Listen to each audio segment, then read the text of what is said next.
कन्यादान हिंदू परंपरा में एक पवित्र कार्य माना जाता है।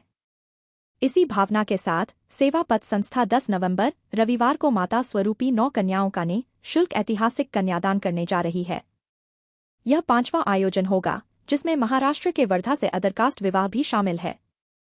संस्था ने अब तक 36 कन्याओं का कन्यादान किया है और इस वर्ष भी कई परिवार इसका लाभ उठा रहे हैं। आयोजन में कोई कैश काउंटर नहीं रखा गया है, ताकि यह सेवा पूरी निस्वार्थ भावना से की जा सके। सेवा पथ का यह प्रयास समाज में एकता और सेवा भावना को मजबूत कर रहा है। सेवा पथ से मैं पैरात किरमानी सेवादार संस्था का और हमारी संस्था में सारे मेंबर हैं, कोई अध्यक्ष महासचिव नहीं है, टीम एक परिवार की तरह है। बड़े सौभाग्य की बात है कि सेवा पथ पिछले 4 वर्षों से 9 कन्याओं का विवाह करके आ रही है और ये हमारा विवाह कराने का उद्देश्य सामूहिक विवाह कराना नहीं है। हमारा उद्देश्य है कि बेटियों को अपनी बेटी समझ करके उनका धूमधाम से विवाह कराना है। उनके सारे मांगलिक कार्यक्रम संपन्न होते हैं, रामसत होती है, विधि होती है और कन्या की बारात निकलती है, लेडी संगीत होता है। सबसे बड़ी बात है कि आलिशान रिसेप्शन होता है। जी, उपहार में क्या देते हैं? उपहार में सर हम किसी से उपहार एक्सेप्ट नहीं करते हैं। पूरी समाज की तरफ से पिछले साल जो रिकॉर्ड है कम से कम 50 से 60 उपहार एक बच्चे को मिलता है और हमारी संस्था किसी से कोई कैश की डिमांड नहीं करती है, कोई कैश ऑर्डर नहीं है। उसके बावजूद पूरे संतों का, समाज सेवियों का, पंचायतों का आशीर्वाद है जो खुद सुरक्षा से आकर बिना की आडम्बर के सबको आशीर्वाद देती है। और हमारा उद्देश्य यही है कि ऐसे बच्चों का विवाह जो कि बच्चों माता पिता और बच्चों के विवाह के लिए परेशान है, उनके लिए हम एक सेवा निर्भर कर रहे हैं।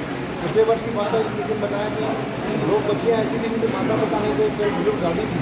उन्होंने जब हमारे यहाँ विवाह किया आकर तो उनने जो सेवा देख करके उन्हें गाँव में सुकून मिला कि मैं ऐसे लोगों की सेवा कर रहा हूँ। जी, दिगर समाज में भी लोग ऐसे लोग हैं जिनको ज़रूरत है ऐसी चीज़ों की, कब ये कदम आप उठाएंगे? बिल्कुल, हमारा इस साल ही हमारा कदम उठ चुका है कि हमारे सभी समाज का लड़का हो, अदर कास्ट की लड़की हो, हम उसे एक्सेप्ट कर रहे हैं। 5वां नंबर जो आप देखेंगे कार्ड में वो अदर कास्ट है, सोनतक के परिवार जो वर्धा का, और इसी तरह हमारा निरंतर चलते रहेगा। अदर समाज के लिए भी हम बिल्कुल सेवा के लिए रेडी हैं और हम बिल्कुल निरंतर करते रहेंगे। और इस कन्यादान का जो उद्देश्य है, सबसे बड़ी बात है कि किसी को कोई कन्या नहीं है तो जीवन में किसी कन्यादान करने का सुख प्राप्त नहीं होता है, तो इस आयोजन में आकर निःशुल्क कन्यादान कर सकते हैं। कार्यक्रम कब और कहाँ होगा? ये हमारा 10 नवंबर को अग्रसर धाम में कार्यक्रम हो रहा है और 9 नवंबर को वाराणसी साहब निकल रहे हैं। 10 नवंबर को सुबह 6 बजे से लेकर रात 12 बजे तक लगातार कार्यक्रम है। आप सभी से निवेदन जरूर आइए। और पहला सामूहिक विवाह है जहाँ पर हम लोग स्वास्थ्य मेडिकल शिविर लगाते हैं, जहाँ पर बहुत सारे मरीज आकर अपना इलाज कराएंगे। अपने परिचय मेरा नाम पैरात किरमानी सेवा पथ संस्थापक हूँ। हमारी संस्था सेवा पथ निवेदन करते हैं कि आप कोई भी घर में जाके पार्टी फंक्शन नहीं करेंगे और हमारे इस निवेदन को स्वीकार भी विश्लेषण करते हैं। और माता रानी की कृपा से ये हमारे 45 शादियाँ हो रही हैं और हमारा उद्देश्य यही है कि मैं आपका विस्तार करना चाहूँगा कि जैसे कि शुभ कार्य हमारे 9-12 से आरम्भ होते हैं, तो एक दिन पहले 9 तारीख को रामसत है, 10 बजे मुकुटबंधन है, 11 से 1 बजे बारात है। और बारात में हमने विशेषता रखी है कि हम जब हम 9 कन्याओं को बिठा कर पूरी आरती करते हैं। और आरती में हम देखते हैं कि जैसे 2000 लोग होते हैं और ऐसे लगता है कि वाकई में 9 साक्षात माताएं हमारे साथ बैठी हुई हैं जो हमें आशीर्वाद दे रही हैं।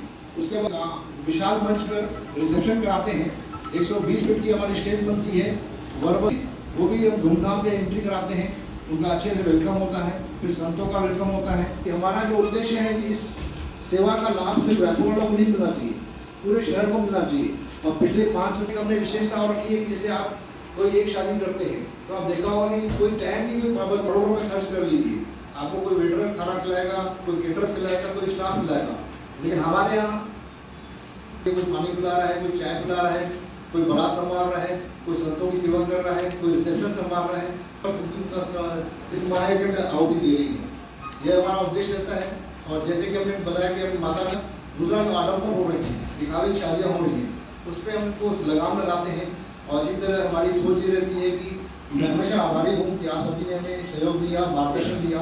और हमारी इन सेवाओं में आप प्रेस क्लब से निवेदन करूँगा कि न केवल आप वहाँ पर विज्ञप्ति का मतलब उसके प्रेस के हिसाब से आइए, मैं बोलता हूँ अपने सह परिवार के साथ आइए। उस परिवार के साथ आप आएंगे तो आपके परिवार को लगेगा कि ऐसी शादियाँ हम कभी देखने को नहीं मिलती हैं और उन्हें प्रेरणा मिलेगी और हिंदू रीति रिवाज के हिसाब से सारे कार्यक्रम तय होते हैं। तो इसी तरह हमारी कोशिश रहती है कि हम अच्छे से अच्छा